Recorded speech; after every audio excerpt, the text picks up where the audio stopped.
Good evening and welcome. It is time once again for CU Immigration here on WRFU LP Urbana 104.5 FM and UPTV. I will be your host for this evening. My name is Mr. Garza, and I am here to let you know that WRFU is an open forum for the Urbana-Champaign community.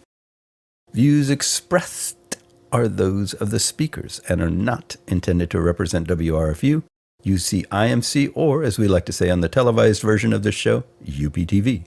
These views are our own, and by our, in this instance, I mean myself and perhaps anyone whose views might leak through the stories that I'm reading. And there you have it. So, Happy New Year. Akemashite omedetou gozaimasu. Welcome to 2022. It's 2021 was a kind of a year. Don't know what to say about it. There were some improvements, definitely some improvements, not as many as we'd hoped for.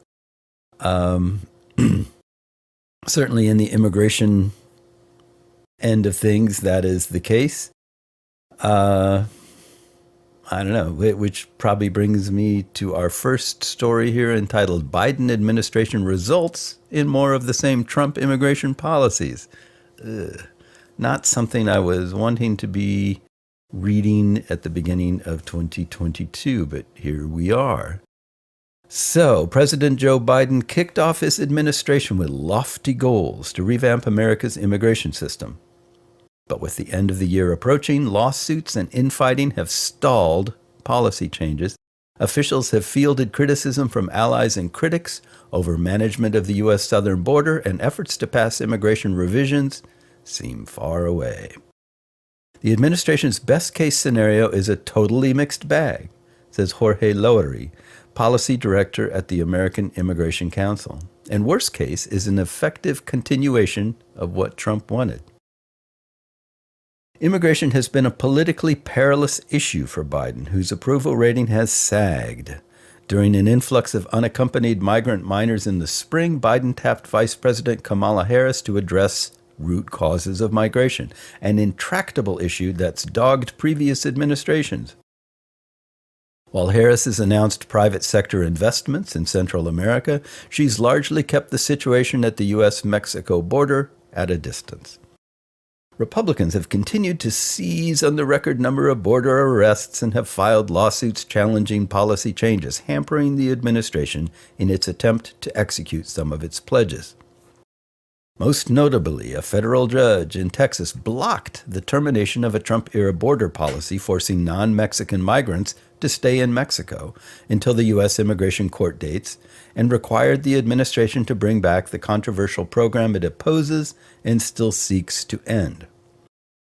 Another Trump-era border policy that immigrant advocates and the United Nations have urged the Biden administration to ditch also remains in effect. A public health authority invoked at the onset of the coronavirus pandemic allows authorities to turn away migrants encountered at the U.S. border, effectively barring them from claiming asylum.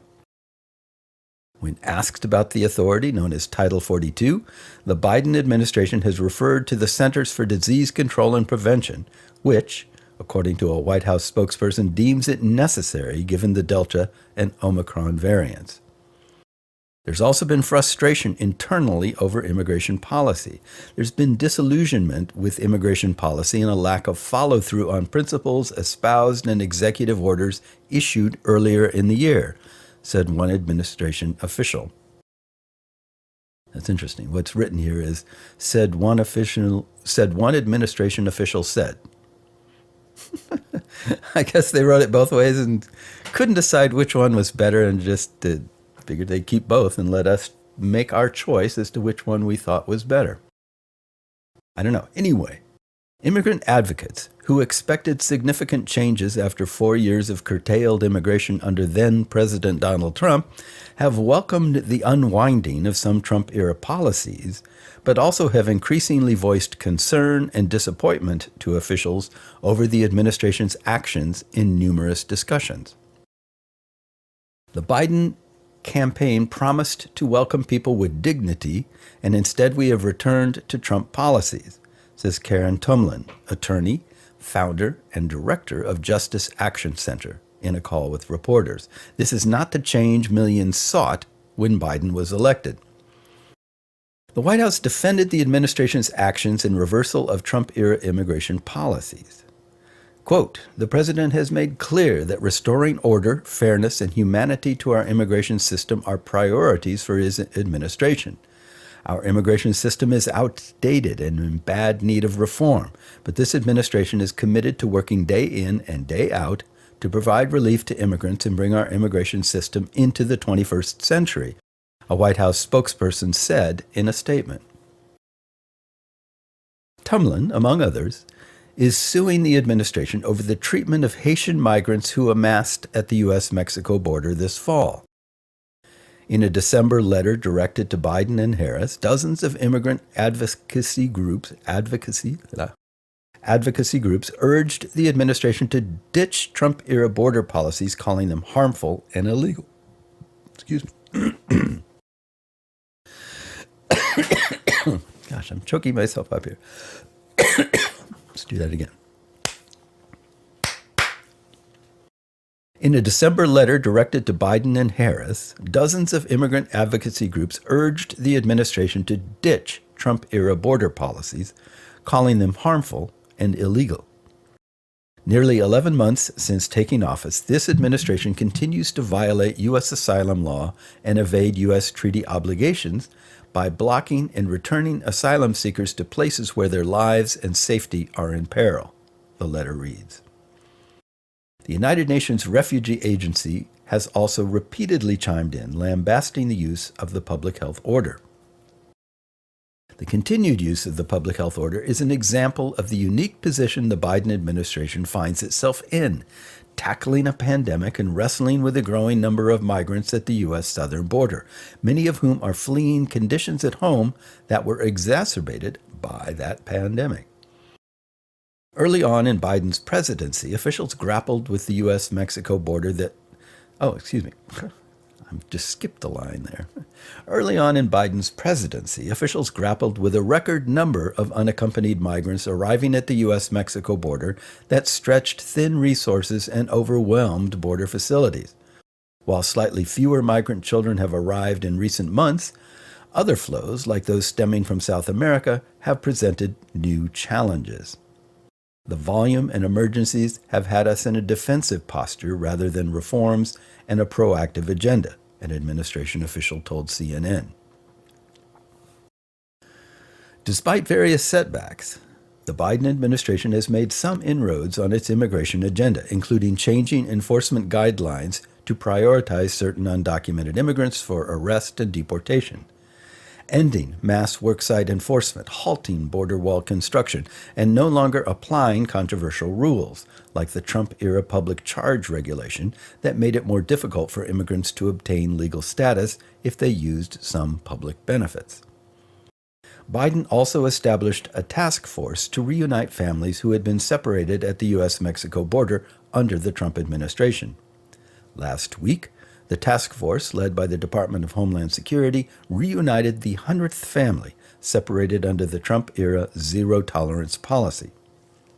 Even so, for parents who experienced their children being taken from them with no hint of where they were going, it's been difficult to trust the federal government regardless of who's president, and the recent fallout over settlement talks strained that already fragile relationship.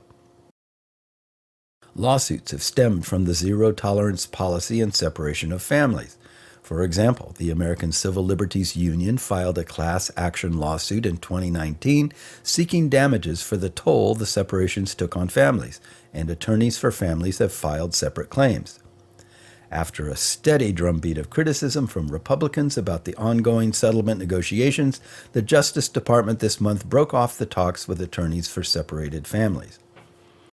Next year is expected to bring more court hearings, including the class action lawsuit seeking damages and additional immigration policy changes, like building out asylum capacity. Democratic lawmakers, meanwhile, have pledged to continue to fight for immigration revisions, an effort that's dogged Congress for decades. The Senate parliamentarian this year rejected multiple attempts to include immigration provisions in the massive spending bill, a setback to getting changes passed without Republican support. Those efforts are likely to keep facing the same uphill battles in the coming year. They have to win on this because they're in such a bad place with advocates and immigration broadly, a source close to the White House told CNN, referring to immigration restructuring. Not delivering on this issue will be terrible for them politically. So yeah, I can't argue with that very much. But I thought I would get a few articles that maybe help explain why this problem exists.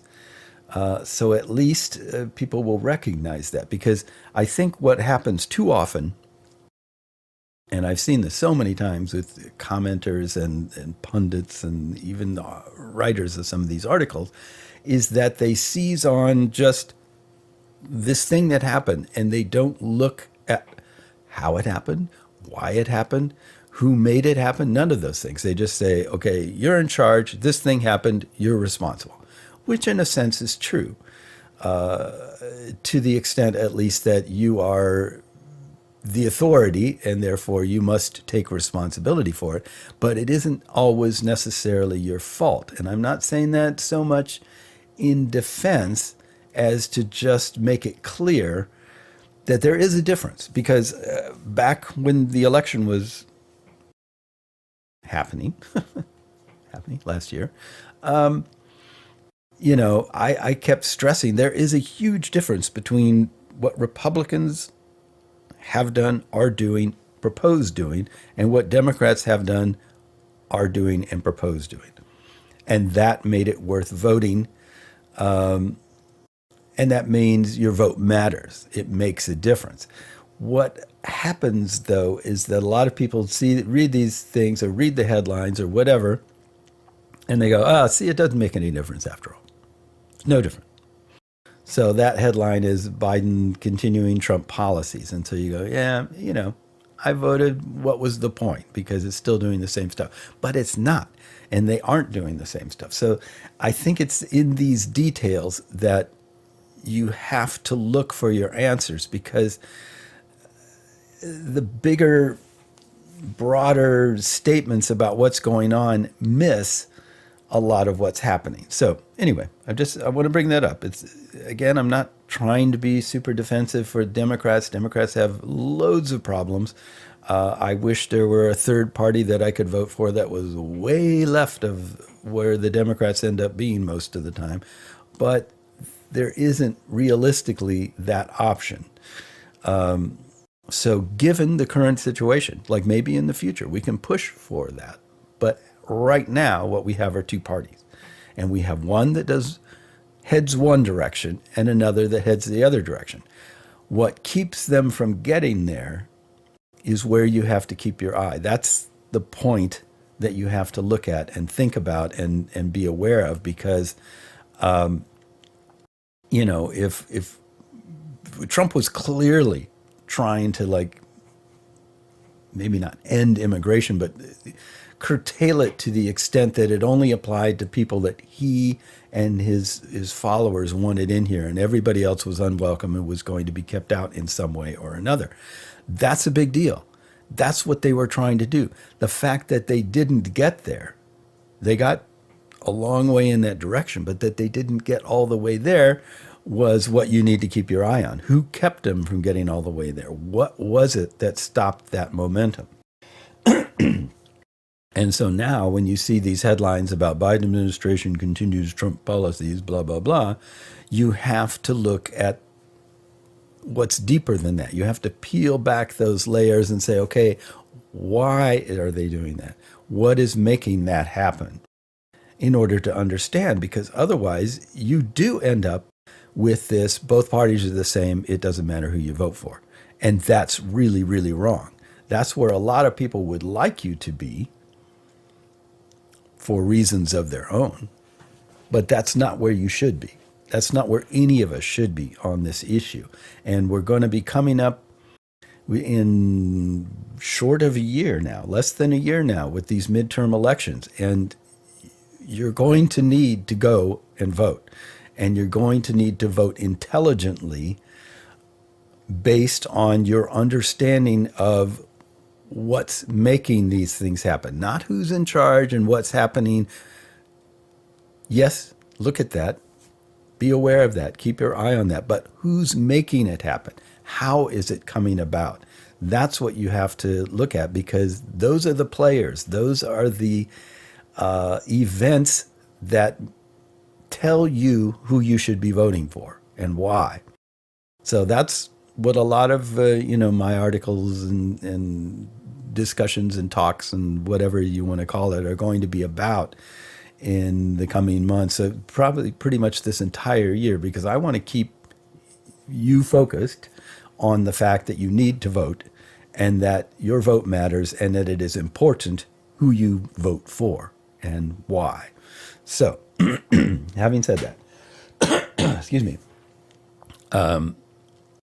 I will move on. So this next article is entitled, Democrats' Latest Attempt at Immigration Reform is Doomed. Great. So let's find out why. Democrats may have just blown their best shot at enacting temporary protections for undocumented immigrants. The failure of Democrats' immigration plan means that millions of undocumented immigrants will continue to live without protection from deportation and permission to work that could have come through a parole measure. I can't talk. Continue to live without protection from deportation and permission to work that could have come through a parole measure. There. Maybe if I just slow down, it'll help.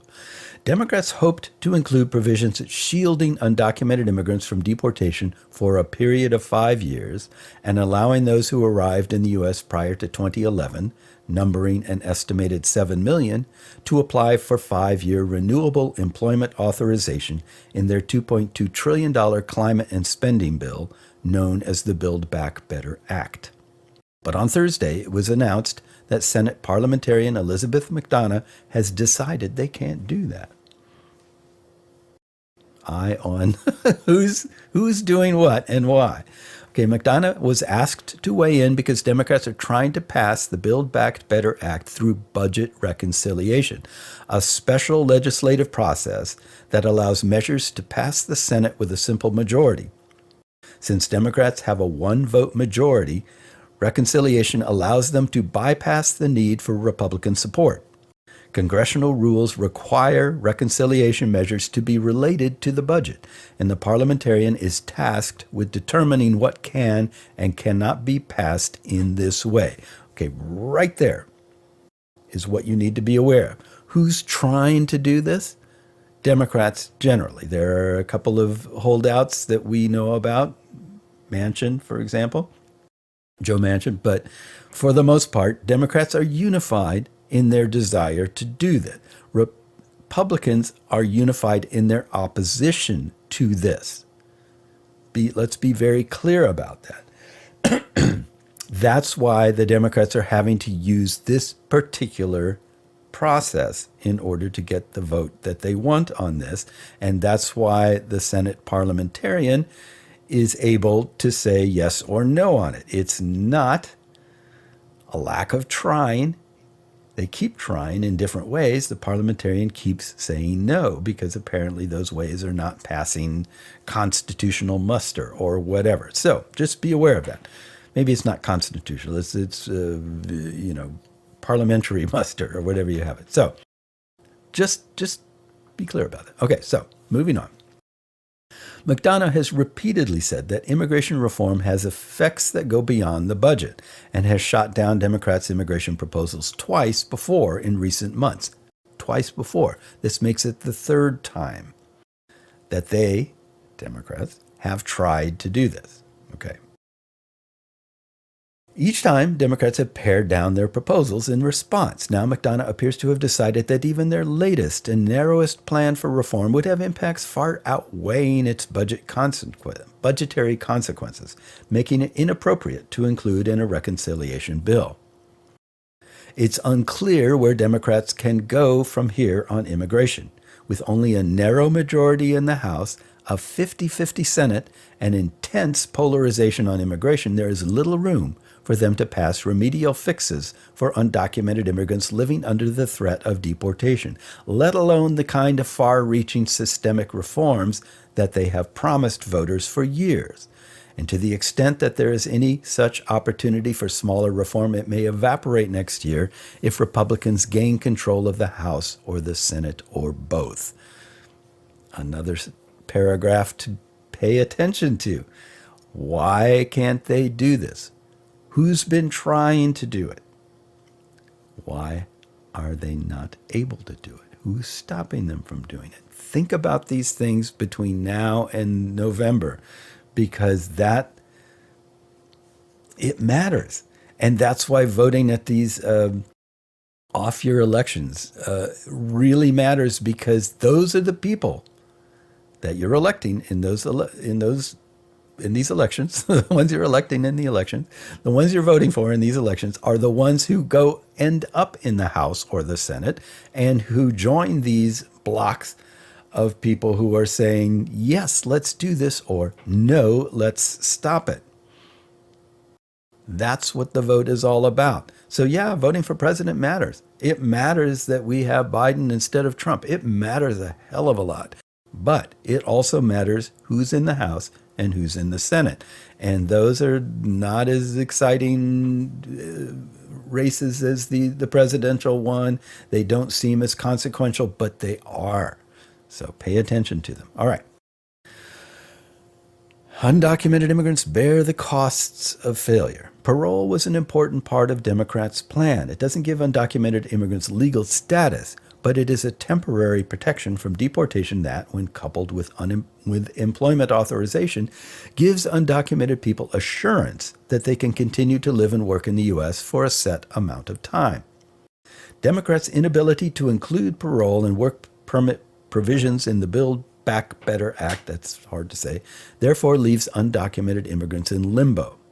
Okay, so what you will read in headlines will be Democrats unable to include, Democrats don't end up passing what they promised they would pass, blah, blah, blah. There are reasons. Okay. For families with mixed immigration status, that might mean that U.S. citizen children will have to live with the risk that their parents will be deported. Undocumented workers may not come forward to exercise their labor rights for fear of the immigration consequences. Beneficiaries of other kinds of temporary legal status, including the Obama-era Deferred Action for Childhood Arrivals program and temporary protected status, will have no assurance that they can remain in the U.S. beyond 18 months to 2 years. And as is the case now, undocumented immigrants who have an immediate U.S. citizen family member won't be able to get a green card. In order to apply for a green card, an immigrant has to be lawfully admitted to the U.S. or paroled into the country. Without parole, they can't meet that prerequisite. Those people might be waiting a while longer for Democrats to deliver them any kind of solution to their current limbo, and there is little hope for assistance from Republican lawmakers. Democrats attempted to go it alone on immigration, in part because there just isn't appetite for bipartisan compromise. Republicans have insisted on pairing border security measures that many Democrats oppose with any kind of relief for the undocumented. I will read that again. Republicans have insisted on pairing border security measures that many Democrats oppose with any kind of relief for the undocumented. Now, that sounds like, oh, well, then just go along with it just to get what you need. But this border security stuff is crap. It's militarization of the border. It is dangerous to migrants. It is awful in all sorts of ways. It's not just a waste of money, which it is. It is a waste of money. It is a gift to, private contractors and all sorts of people like that. It's a way to spend billions of dollars on stuff that we don't need, that, campaign supporters who have companies that make this stuff are proposing. So aside from that, aside from the fact that it is a waste of money, a huge waste of money, it is also militarization of the border, which is deadly to a lot of people. It's a really bad thing. So it's not just, oh, border security, that sounds okay. It is not. Okay. Moving on. And given the upcoming midterms, Republicans might not be interested in working with Democrats on immigration reform at all, especially since they have sought to use immigration as an electoral weapon against the Biden administration and the Democratic Party. Think about it. I don't think there's any illusion that we'll be back at it next year with something bigger, said Frank Sherry, executive director of the immigration advocacy group America's Voice. This is probably our last shot. Senate Democrats so far have dismissed the idea of overruling the parliamentarian, but there could be mounting pressure from activists and progressives to do so, especially after her latest ruling. I think there will be a lot of groups that say, come on, Democrats, you have to use your majority to get this done. Her advisory opinion is just that, Sherry said. The parliamentarian's decision is technically non-binding advice that Democrats could override, but many have been unwilling to do so in part because it could create a precedent under which Republicans might overrule the parliamentarian to push through their own political goals in the future. So here again, you say, let's do this. So example in the arguments like, let's get rid of the filibuster in order to do this thing. Let's overrule the parliament. Every time you do that, you set a precedent that someone else can use for their own purposes.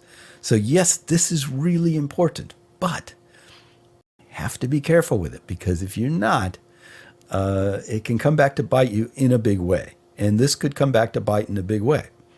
So just be aware of it. Okay.